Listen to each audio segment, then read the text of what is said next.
అన్ని కీళ్ల సంబంధిత సమస్యలకు రీజనార్థోస్పోర్ట్ హైదరాబాద్లో అధునాతనమైన సర్జరీ లేని వైద్యం.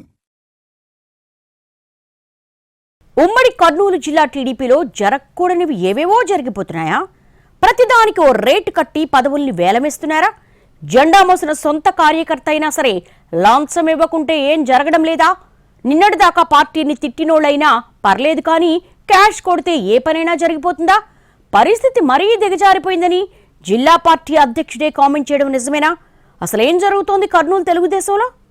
ఉమ్మడి కర్నూలు జిల్లాలో మొన్నటి ఎన్నికల్లో ఏకంగా 12 అసెంబ్లీ 2 పార్లమెంటు సీట్లు కైవసం చేసుకుంది కూటమే. తమ ఖాతాలో పడకుండా పోయిన 2 ఎమ్మెల్యే సీట్లు కూడా స్వయంకృతాలతోనే టీడీపీ కోల్పోయింది అన్న అభిప్రాయం ఉంది. అంతకుముందు 5 ఏళ్లలో పార్టీ కేడర్ పడ్డ కష్టం, చేసిన పనుల వల్లే జిల్లాల్లో ఆ స్థాయి విజయం సాధ్యమైందని అంతా ఒప్పుకునే పరిస్థితే. అయితే ఆ సంతోషం ఎక్కువ కాలం నిలబడే పరిస్థితి లేదట కేడర్కు. కొన్ని నియోజకవర్గాల్లో నాయకులు, ఎమ్మెల్యేలు, ఇన్ఛార్జీల పేరు చెప్పి సొంత పార్టీ క్యాడర్ దగ్గరే లంచాలు మింగుతున్నారట. పదవి కావాలన్నా, పని కావాలన్నా, చివరికి గ్రామ స్థాయిలో చిన్న కాంట్రాక్టు కావాలన్నా మేము కూడా డబ్బులిచ్చి పని చేయించుకోవాల్సి వస్తోందంటూ పార్టీ చోటా నాయకులు, కార్యకర్తలు తెగ ఫీల్ అయిపోతున్నట్టు సమాచారం. కొందరైతే డబ్బులు తీసుకుని వైసీపీ వాళ్లను సైతం సిఫార్సు చేస్తున్న దౌర్భాగ్యపు పరిస్థితులు ఉన్నాయంటూ క్యాడర్ తలలు కొట్టుకుంటున్నట్టు తెలుస్తోంది. ఈ వ్యవహారాలు ఆయా ఎమ్మెల్యేలు, నియోజకవర్గాల ఇన్ఛార్జీలకు తెలిసే జరుగుతున్నాయా, తెలియడం లేదా అన్న చర్చుంది సెగ్మెంట్స్ లో. రాను రాను మ్యాటర్ మరీ ముదురుతోందని అంటూ దీని అధిష్టానం దృష్టికి తీసుకువెళ్లేందుకు కొందరు నాయకులు సిద్ధమవుతున్నట్టు సమాచారం. తాము కిందా మీద పడి నానా అడ్డంకులను అధిగమించి గెలిపించుకున్న పార్టీలో ఇలాంటి ఘోరాలేంటంటూ ఈ దారుణాలకు నిరసనగా కొందరు టీడీపీకి రాజీనామా చేయడానికి కూడా సిద్ధమైనట్టు సమాచారం.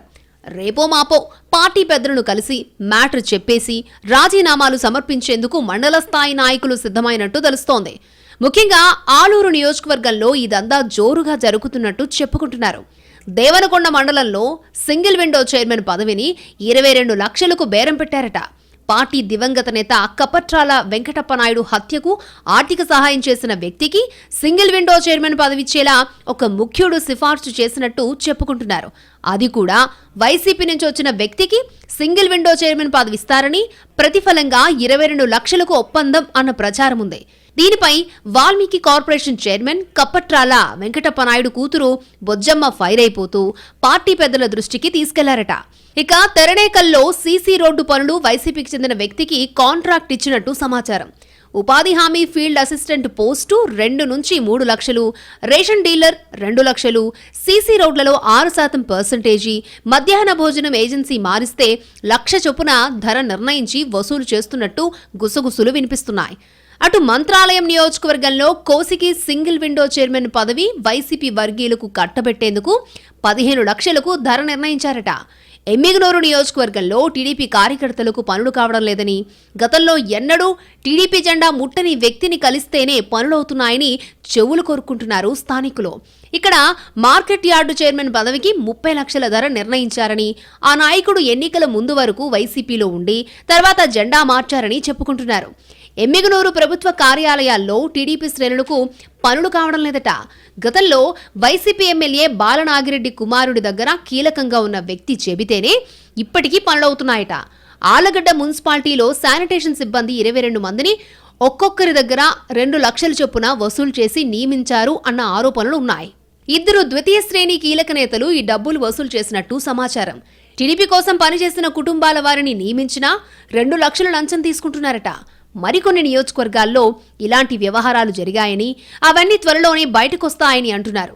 కర్నూలు జిల్లా టీడీపీలో దారుణమైన పరిస్థితులున్నాయని ఆ పార్టీ జిల్లా అధ్యక్షుడు తిక్కారెడ్డి కార్యకర్తల సమక్షంలోనే అనడం, అందుకు క్యాడర్ చప్పట్లు కొట్టడం చూస్తేనే పరిస్థితి ఏంటో అర్థమవుతోందని అంటున్నారు.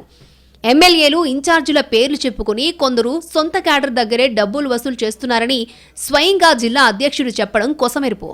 జెండా మోసిన వాళ్ళను కాదని, నిన్నగాక మొన్న వైసీపీ నుంచి వచ్చిన వాళ్లకు అన్నీ ఇస్తే ఇక అర్థమేముందని తిక్కారెడ్డి అన్నారంటేనే ఎంత దారుణమైన వాతావరణం ఉందో అర్థం చేసుకోవచ్చని అంటున్నారు పరిశీలకులు. అన్ని విషయాలు చంద్రబాబు దృష్టికి తీసుకువెళ్లి కర్నూలు జిల్లాలో ఏం జరుగుతుందో చెప్పకపోతే పార్టీని మోసం చేసిన వాడిని అవుతానని సాక్షాత్తు జిల్లా టీడీపీ అధ్యక్షుడే అనడం ఇప్పుడు పొలిటికల్ హాట్ టాపిక్ అయింది. దీని మీద అధిష్టానం ఎలా రియాక్ట్ అవుతుందో చూడాలి.